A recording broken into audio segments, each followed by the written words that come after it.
I was going through a career change when I had my one and only paranormal experience. I'd earned my PhD in sociology from Georgetown University. After that, I'd been hired by a D.C. think tank, and the work I did there was good work, the right kind of work that strived for a positive social change. But my role was more about spreadsheets and statistical models, and I just felt too cut off from the people I was trying to help. So I quit, moved out of my condo in Georgetown and moved into the mill. It was about an hour outside of the city. It was an old textile mill which had been refurbished and turned into these really cool apartments. On the first level, there was a communal living room area, a gym, and a pool, and a cafe off to the side. It looked like some of the people who lived there actually hung out, and that kind of vibe appealed to me, So I moved in, and everything was fine. I took a job as a research assistant at American University. It was a temporary solution for me, to kind of lay low for a year and figure out what I wanted to do next.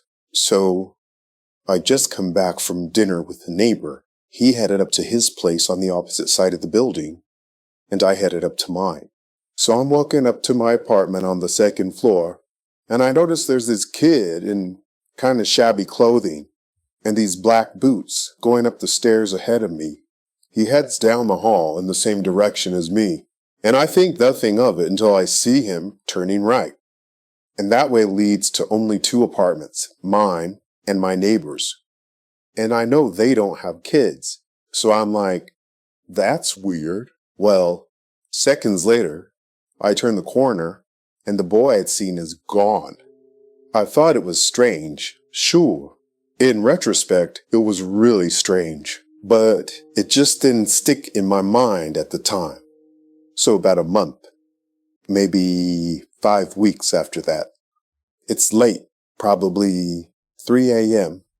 I'm in my office, annotating a study for one of the professors I've been assigned to, and I'm just kind of in the zone, just bumbling along, doing the work.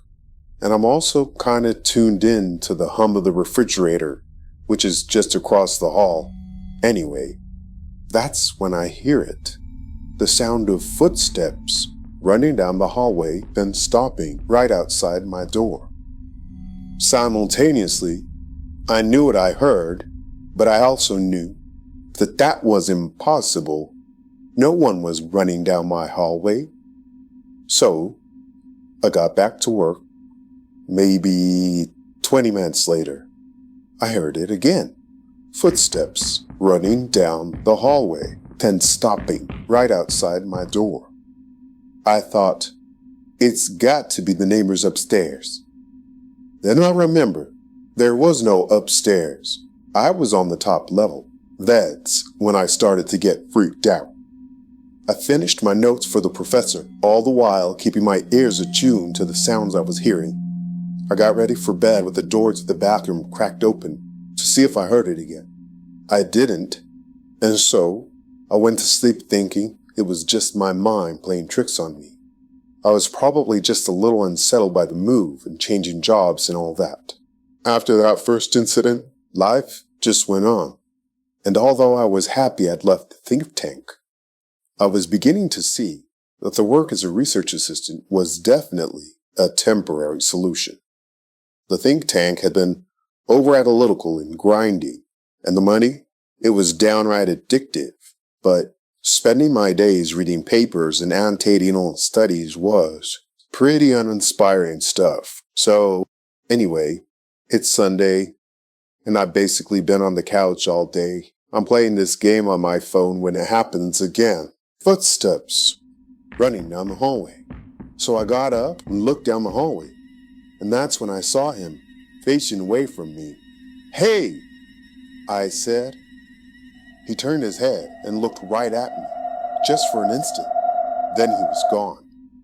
That's the moment I knew without a doubt that something was definitely going on in my apartment. That's when I got freaked out. I threw on a pair of pants and got out of there.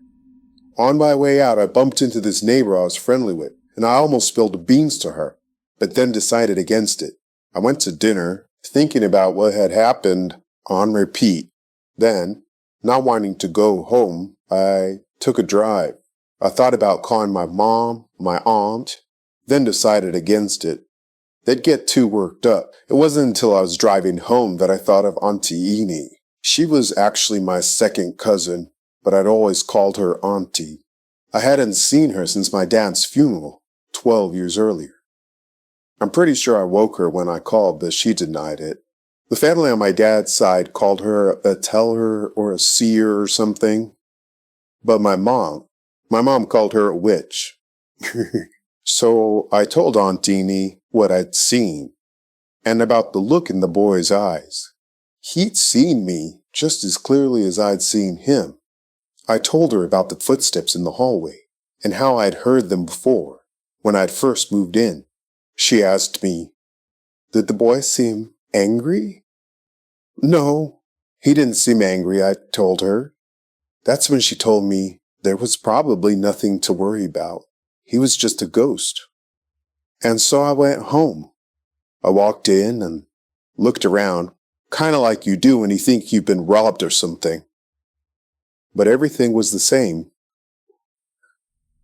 You ever wake up in the middle of the night and just know that someone or something is right there in the room with you? That's what happened to me at 4 a.m. It's been a week, maybe 10 days since the last incident, and it's dead quiet. Except I know he's in the room with me. The moment I saw him, I shut my eyes and started praying, silently, in my mind. And I'm praying and telling myself, it's okay. Finally, I opened my eyes, and just like I thought, it's the kid, standing to my right, just beside the bed. And he's looking at me, but I've got to admit, I was just frozen in fear. And as the sun rose, gradually, the room got brighter, and then he was gone. It took a little while for the shock to wear off, and I was calling Auntie Eni regularly after that. I noticed his clothes, his pants held up by suspenders, and his newsboy hat. He looked straight out of the 1800s. So I started researching the mill's past. There were accounts of accidents at the mill, and even a few disappearances. Starting in the 1820s, the mill had employed dozens of women from the surrounding area. As a rule, they hired young, unwed women whom they could pay far less in wages. The conditions were brutal. They were at their stations at 5 a.m. and ended their workday at 7 p.m. Since they came from poor families, they had no choice but to do the work so that they could send at least some money home. Although I didn't find children mentioned in the newspaper articles and letters I found, I knew children had often been employed under the table at these mills. Their small size made them ideal for crawling under the machines to remove clogs and tangles, and to climb up the machinery to replace the bobbins. After that, I came around to accept the idea that I had seen the spirit of a boy who had worked at the mill and had died there. Since my ceiling was pretty high, I decided to get a basketball hoop put up in the living room, just for laughs. And so I'm trying to make this bank shot, but I miss, and the ball ricochets off the backboard and to my left. The ball hits the ground, then stops, midair, just like someone grabbed it. Then it bounces twice and is hurled towards the basket, but it hits the wall below it. I'd be lying if I said I wasn't afraid just then. I was literally twitching with fear, but I managed to get the words out. "What do you want from me, Tiger?" My laptop, which had been sitting open on the table, lit up just then, and just like he was standing right next to me, whispering in my ear, I heard, "Find me." At that second, I knew what I had to do. I went back to researching the mill, but this time, I focused on the property itself. That led me to the county assessor's office, then to the Virginia Department of Historic Resources, then back to the assessor's office. Doing a little digging, I was able to surmise that the mill had been owned by the same family for the past 200 years. until it was purchased by a corporation. Some more digging uncovered the fact that the CEO of the corporation that owned the mill was the 5 times great-granddaughter of the mill's original owner.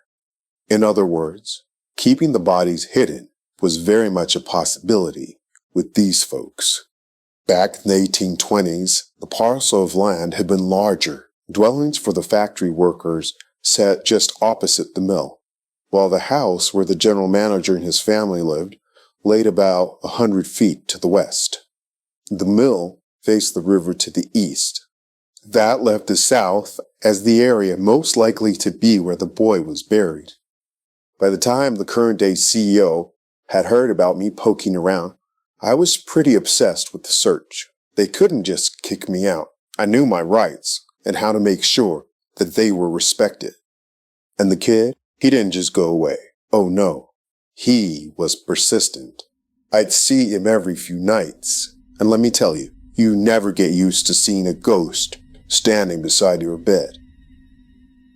Grabbing a coffee from the downstairs cafe and walking around the lawn with its manicured hedges and flower beds, coffee in hand, became my new morning ritual.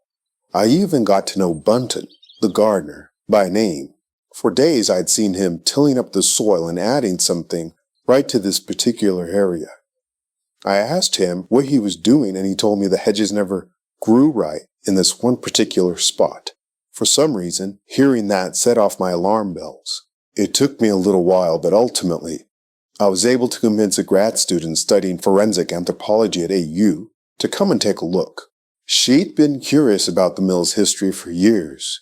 Using ground-penetrating radar, she ascertained that there was a body buried on the other side of the hedges. Since that area was now located beyond the mill's current-day property line, approval to conduct a search had to be granted by the owners of the house, which sat right where the general manager's house had once stood. I knocked on their door one morning, prepared to tell the homeowners a shortened history of the mill and the workers who had disappeared there prior to the Great Depression. After a few minutes of talking to the woman who had answered the door, she asked me in for a coffee. Sitting across from her at the kitchen table, I started to tell her about the disappearances at the mill when I noticed a look on her face, and she asked me, "Were any of these missing people a 12-year-old boy with suspenders and a cap?" "Yes, I do believe he was among them," I told her. "Good," she said. "He's appeared to me several times, usually at around 3 in the morning, standing near my side of the bed. My husband has never been able to see him, but I have." Recovering the boy's remains was just the first in a chain of reactions that followed. Wary of the negative publicity, the mill made a show of showing their support for the subsequent dig, which found 3 bodies, 2 female, and 1, a young male, all under or near the hedges along the southern perimeter of the property. They're all estimated to have died sometime during the early 1800s. As for me and my story, well, by the time the dig at the mill was underway, I had started my own nonprofit and was moving back to town, down to the U Street corridor. I had packed most of my boxes and was getting ready for the movers to arrive when I noticed the basketball hoop was still up. I grabbed the ball, dribbled, and made my shot. No sooner had I said, "It's your turn, Tiger," than he appeared, smiling and catching the ball. He was gone by the time it hit the backboard and fell through the hoop.